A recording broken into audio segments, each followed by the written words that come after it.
औरंगजेबाचा मुद्दा सध्या संयुक्तिक नसल्याची राष्ट्रीय स्वयंसेवक संघाची भूमिका. सोमवारी कबर हटाव आंदोलन करणाऱ्या बहीण आणि बजरंग दलाचे संघाने टोचले कान.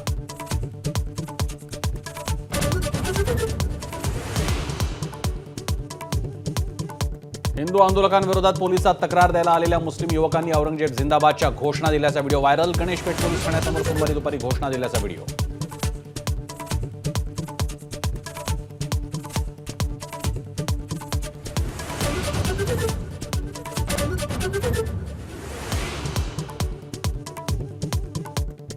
नागपुरात सोमवारी दुपारी झालेल्या आंदोलनासाठी हिंदू आंदोलकांवरही गुन्हे. विश्व हिंदू परिषदेचे गोविंद शेंडे, रामचंद्र दुबे, कमल हरियाणी यांच्यासह 9 जणांवर गुन्हे दाखल.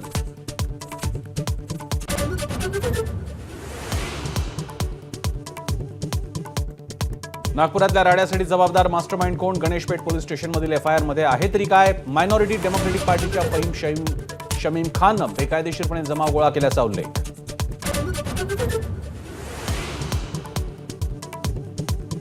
नागपुरात चिटणीस पार्क परिसरात अंधाराचा फायदा घेऊन कर्तव्य बजावणाऱ्या महिला पोलिसाचा दंगेखोरांकडून विनयभंगासह अश्लील शेरेबाजी करणाऱ्या टोळक्यावर गुन्हे दाखल.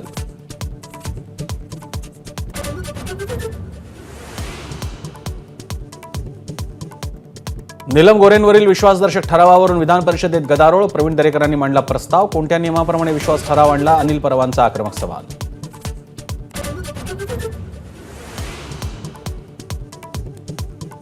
पुण्यातल्या हिंजवडीत कर्मचाऱ्यांची वाहतूक करणारा टेम्पो ट्रॅव्हलर जळून खाक. 12 कर्मचाऱ्यांपैकी 4 होरपळून मृत्यू. आमदार हेमंत रासनेंकडून विधानसभेत प्रश्न उपस्थित.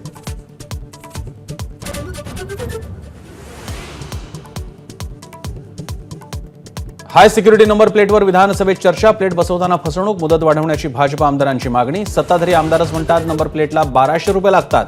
जयंत पाटील आक्रमक.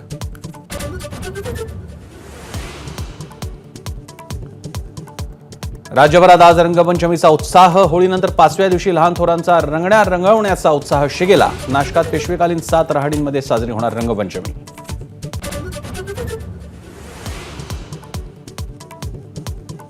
सातारा जिल्ह्यातील बावधनमध्ये बगाडचा उत्साह. गुलाबी रंगात न्हालं संपूर्ण बावधन गाव. बगाडच्या रथाला उडण्यासाठी खिलार बैलांची जोडी.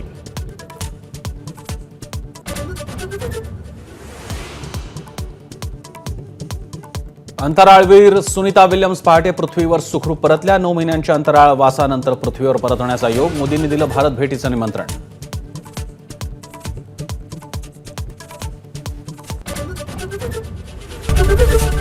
एबीपी माझा, उघडा डोळे बघा नीट.